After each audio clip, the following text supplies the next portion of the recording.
Grandissima preoccupazione ovviamente, perché non è soltanto il ghetto l'obiettivo principale, potrebbe essere qualsiasi ebreo che passa per la strada l'obiettivo principale. Avvolto da una leggera nebbia e dal silenzio di una Venezia in bassa stagione, il candelabro a 9 braccia che celebra la Hanukkah, la festa delle luci, svetta in campo del ghetto Novo e appare lontanissimo dalla stessa ricorrenza che si è trasformata in stragi in Australia, dall'atto terroristico di un padre e figlio affiliati all'ISIS che hanno sparato contro la folla provocando 15 morti e 38 feriti. Invece l'Australia è più vicina di quanto possa sembrare. La strategia retorica che è stata usata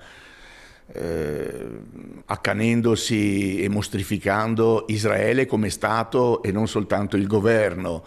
e poi da Israele si è passati a mostrificare tutti gli ebrei del mondo, qualche cosa si immaginava che potesse succedere. La sicurezza al ghetto di Venezia è stata aumentata e paradossalmente è una brutta notizia perché è l'indice di un rischio reale. Dario Calimani è presidente della comunità ebraica ed è sconcertato dal diffondersi di un clima antisemita che non si viveva dai tempi che finirono con la vittoria degli alleati sui regimi nazisti e fascisti. Credo che sia il periodo peggiore che la comunità abbia mai passato, la comunità non solo veneziana, italiana, europea, cioè c'è un risorgere di antisemitismo generalizzato, ma lo si vede dai giornali, dalle televisioni, dai social che amplificano e generalizzano questo odio. A lasciare allibiti, secondo Calimani, è soprattutto la superficialità di un dibattito pubblico cui mancano le nozioni fondamentali, spesso fatto da chi non è nemmeno in grado di distinguere la differenza tra israeliani ed ebrei, tra Stato di Israele, in cui peraltro un abitante su 4 non è ebreo, e il governo attualmente in carica dello Stato di Israele,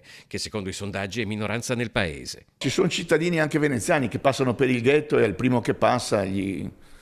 diciamo lo insultano per evitare parolacce, ecco, lo insultano senza nessun motivo, semplicemente perché è ebreo.